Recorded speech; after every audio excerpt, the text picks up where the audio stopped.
Chapter 3. For behold, the Lord of hosts, doth take away from Jerusalem and from Judah the stay and the staff, the whole stay of bread and the whole stay of water, the mighty man and the man of war, the judge and the prophet and the prudent and the ancient, the captain of 50 and the honorable man, and the counselor and the cunning artificer and the eloquent orator. And I will give children to be their princes, and babes shall rule over them. And the people shall be oppressed, every one by another, and every one by his neighbor.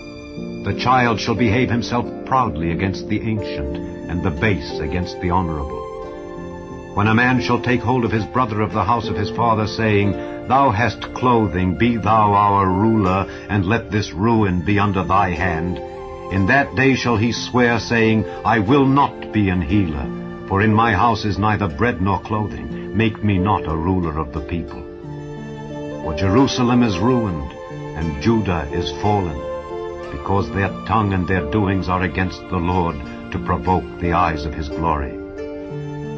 The show of their countenance doth witness against them, and they declare their sin, as Sodom, they hide it not.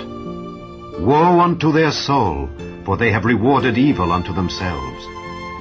Say ye to the righteous that it shall be well with him, for they shall eat the fruit of their doings.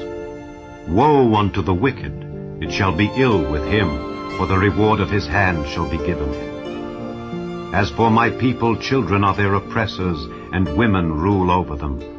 O my people, they which lead thee cause thee to err, and destroy the way of thy paths. The Lord standeth up to plead, and standeth to judge the people. The Lord will enter into judgment with the ancients of his people and the princes thereof. For ye have eaten up the vineyard, the spoil of the poor is in your houses.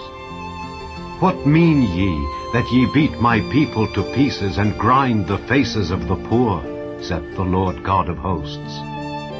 Moreover the Lord saith, Because the daughters of Zion are haughty, and walk with stretched forth necks and wanton eyes, walking and mincing as they go, and making a tinkling with their feet, therefore the Lord will smite with a scab the crown of the head of the daughters of Zion, and the Lord will discover their secret parts.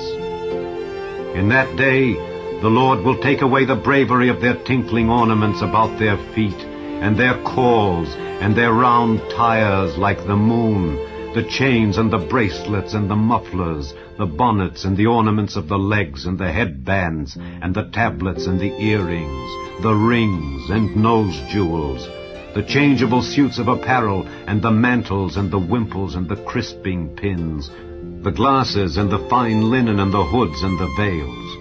And it shall come to pass that instead of sweet smell there shall be stink, and instead of a girdle a rent, and instead of well-set hair baldness, and instead of a stomacher a girding of sackcloth, and burning instead of beauty.